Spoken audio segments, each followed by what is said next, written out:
El domador de pulgas. De Max Jiménez. Prólogo. Los libros no son material fijo. Los libros mejoran o se descomponen con el tiempo. Libros de actualidad maravillosa se van perdiendo en el horizonte de los años. Otros son como resucitados que se alimentan de los siglos. La obra de arte es un esfuerzo puesto sobre el tiempo, siempre trascendental desde el punto de vista de la creación. Generalmente un libro no corresponde a nuestros deseos, o por lo menos no debería corresponder, porque el destino y lo que se es son más fuertes que la voluntad. Puede ser peor o mejor cuando el artista sea espectador de su propio trabajo. Lo de buen y el mal actual, que tanto nos atormenta, parece perder eficiencia ante la terrible e inevitable medida del tiempo. Me pregunto, ¿cuál ha de ser la definitiva manifestación artística de cada uno? Las artes cada vez se me presentan más encadenadas. Soy amigo de los cambios de oficio radicales, a los cuales creo que debe mucho de su vida la sensibilidad. Empero, soy enemigo de la aplicación a diversas artes, en el mismo lapso, y desde luego con la misma energía. Me parecen permisibles las actividades dentro de la misma familia. La pintura y la escultura, la prosa y el verso. Otros motivos impulsan al trabajo y a exponerlo el libro, y es una cierta y mayor independencia adquirida sobre los años pasados. Ya los prólogos no parecen pedir misericordia, vive la obra de arte en independencia actual y sobre el tiempo. M.J. Capítulo 1. El domador de pulgas. Por la frente de aquel hombre corrió una gota de sudor. Y se parecía enormemente al Padre de Jesús, como un cuadro que él había visto en casa de su padre, que también había sido domador de pulgas. Había llegado a tener los ojos lánguidos de visiones muertas y la barba como raíces descarnadas por la lluvia de los pesares. El padre tenía en aquel cuadro el corazón en la mano. El domador alimentaba sus pulgas de la sangre de su brazo. Aquel corazón, como el brazo lleno de piquetes, seco, de piel como hoja de otoño, eran la verdadera encarnación del amor. Otros domadores alquilaban brazos. Él quería tanto a sus pulgas, que le parecía una traición darles otra sangre que no fuera la suya. El domador pensó que sus pulgas no tenían por qué ser el hazmerreír de las ferias. El cinematógrafo las había tomado en una forma burlesca. Se escapaban las pulgas, la gente desde luego se rascaba y se hacía un chiste de unos animales que honradamente lo único que buscaban era su alimentación. El domador decidió no exhibir más sus pulguitas y vivir con ellas, repartirse con ellas. Darles la libertad dentro de su cuarto miserable y seguir entregando su sangre para aquellos seres brincones.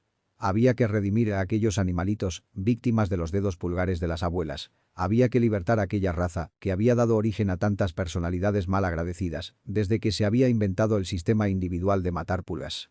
Cada uno tiene su sistema de matar pulgas, eran las palabras que incesantemente se repetían y que tanto le maltrataban la existencia. Muchas de sus pulgas, en verdad, eran de casa humilde, pero otras habían chupado sangre azul. Las pulgas eran muy aficionadas a las grietas de los castillos señoriales. Por momentos le preocupaba la necesidad de suplir a las pulgas con polvo y cobijas rojas. Es verdad que bien podrían saltar en los edredones de seda y plumas del pecho de las aves, pero nada como las cobijas esas de pelos duros, selvas vírgenes para las pulgas. Las cobijas pegadas a los cuerpos de los miserables, que por los huecos dejan salir en las noches de invierno, los miembros de poca carne, sucios y llenos de piquetes de pulgas. Nada importaba que sus pulgas pusieran sus huevos en las rendijas asquerosas, el hombre venía del polvo, iba sobre el polvo y terminaba en el polvo. Prácticamente todo hombre era un redentor, ¿a quién no le habían picado las pulgas? ¿Quién no había sentido el andar de las pulgas algo así como el andar de la conciencia? El domador daría sangre, más sangre con un gesto sagrado de sacrificio, así como las gotas que caían del corazón en el cuadro que con las pulgas le habían heredado su padre. Otros eran libertadores de razas. Otros formaban repúblicas, otros bolivaracos eran como el canto de los gallos a destiempo, que toman la claridad de la luna por la salida del sol. Otros fundaban partidos políticos a imitación de los países avanzados. Entonces, ¿por qué él, que daba su sangre y no palabras, no había de libertar y crear el honor, la moral y la eficiencia en esa legión de pulgas tan maltratadas del mundo de los hombres? Capítulo 2. 2 gotas de sudor. En la frente del domador se cristalizaron 2 gotas de sudor, él se las enjugó con la manga, manchada de los puntos, residuo de las pulgas.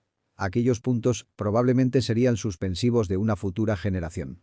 La frente del domador ya era rugosa como las montañas. Las ideas fijas son movimientos sísmicos que arrugan las frentes y cursan de anillos los ojos, como las piedras que caen en los lagos.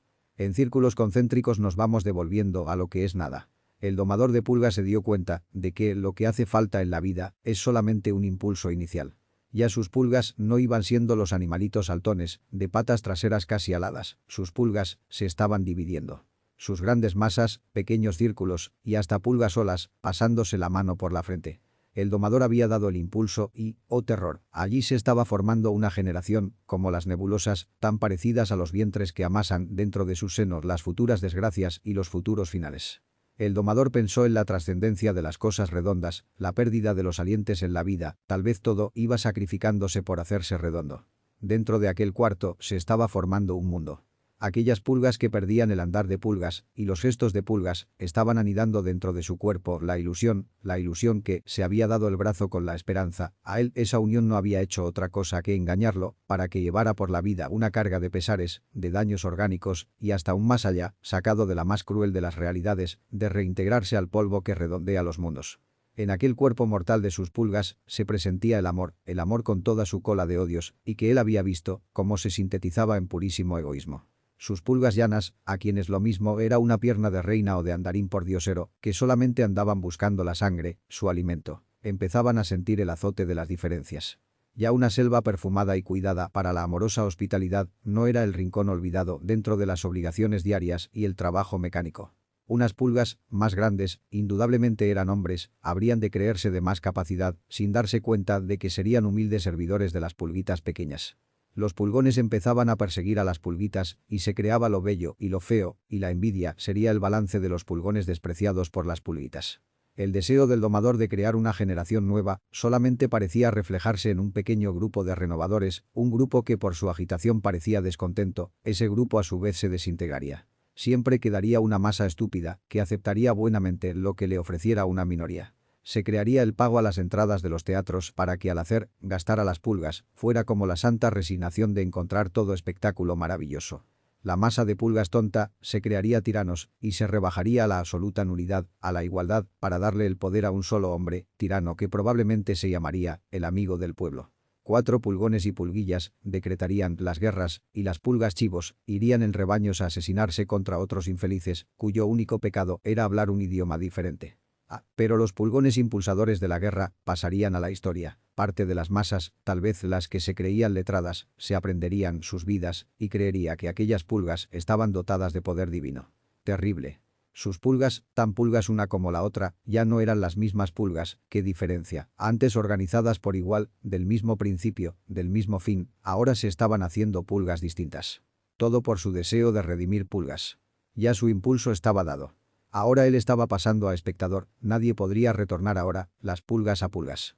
¿Qué culpable era? ¿Por qué había él buscado tanto el parecido con aquel cuadro de familia? El padre de las barbas largas, el padre del hijo, de rayo sobre la cabeza y de paloma. Capítulo 3. La colonia agrícola. Un alivio del casi ya santo domador fue el notar un grupo de pulgas de una santa apacibilidad. Seguramente aquellas pulgas serían labradores. Se había empezado a notar la falta de verdura para llenar, con eficiencia, las obligaciones de los distintos sectores. Ahora no se trataba simplemente de vivir, sino de llenar la vida, y eso, aunque fuera como un pretexto para olvidarse de la muerte y de los males, estaba sostenido por la vanidad y hasta vanidad después de la muerte. Muchas pulgas ya empezaban a decir, todo me lo darán cuando me muera, como a los músicos y a los pintores. Entonces, con arados, gradas, azadas y rastrillos, comenzaron a sacarle la tierra, gavillas y mazorcas. Todo parecía ir bien, y se crearía un intercambio de energías sociales. No se usaría la moneda sino medida de energías. Las pulgas iban muy lejos. Pero, el problema moral se complicó mucho, el amor trastornó el campo. A una pulga hijo llegaron a decirle que su mamá se había ido con un pulgón sano y fuerte de la colonia, el mismo pulgón que usaba un pañuelo de seda al cuello, lo cual era bastante para que nadie se le resistiera. El hijo pensó, mi mamá no puede ser puta, era gente de pensamiento simple, y se trajo a la mamá. El pulgón padre y esposo estaba herido en su moral y por la opinión del pueblo, pero debajo de una chayotera aceptó la vuelta de la pulga pródiga, aún sin honor, por la adjudicación de los bienes, ya que la pulga ingrata había amasado con su trabajo. También se vio un caso feo, asuntos de familia, cosa íntima feísima. Un pulgón zángano perseguía a una hermana por el cafetal, ella huía, y como sufrir mata, aún las gentes humildes, la pulguita se murió, y entonces él infería cuchilladas a las pulgas que venían a manifestar su duelo, y a la vela nocturna. Fue terrible para el domador enterarse de los desarreglos de la colonia, eso de santos labradores debía ser mentira. Y por esos días de las pulgas ya existían pastores y se vestían de negro.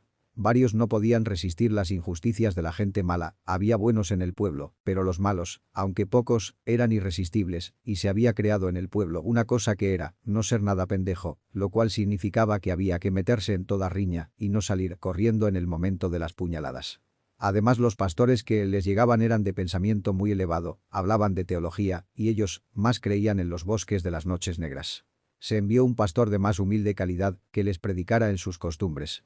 Entonces, un día, desde el púlpito del pequeño templo les dijo: las mujeres se sientan en las bancas de atrás, las cuales les corresponden a los hombres, entonces los hombres como se quedan parados se resfrían el culo. Palabras muy eficiente para el orden interior del templo.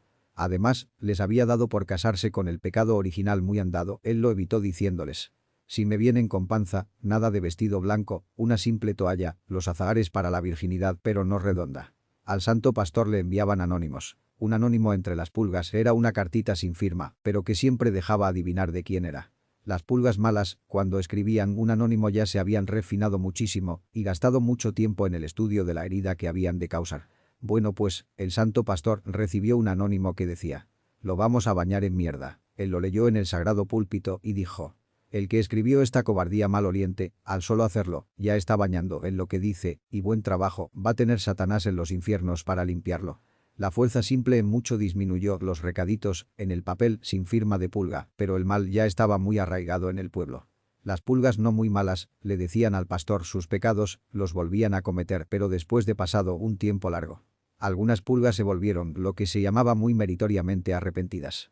Siempre robaban mazorcas en la mata, leche en la ubre, pero el sacerdote de palabra humilde que oía las confesiones claras de su pueblo, era la mejor voz para llegar al Padre de los cielos, y le pedía que iluminara, como él sabía y no le era dado revelarlo, al que había perdido la yunta, el maíz, la leña, la esposa, la vaca o el arado.